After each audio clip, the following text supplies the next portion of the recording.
Alors que les feux de forêt font rage en Amérique du Nord et en Russie, et que des inondations dévastent certaines régions d'Europe et de Chine, les ministres de l'Environnement du G20 se sont réunis à Naples pour parler du réchauffement climatique et de ses conséquences dévastatrices. Au menu des discussions, la biodiversité et la protection des océans, la gestion durable de l'eau, la promotion des économies circulaires notamment dans le secteur du textile et la conciliation des flux financiers avec les objectifs de l'accord de Paris.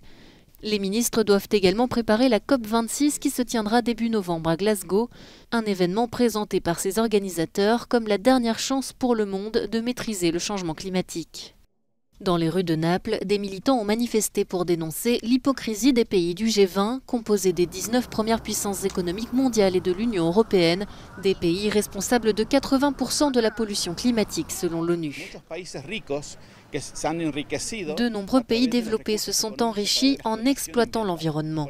Nous disons donc aujourd'hui au G20 que les pays riches doivent payer la dette écologique, mais aussi effacer la dette extérieure souveraine des pays en développement pour que ceux-ci puissent se redresser après l'effondrement économique lié au Covid.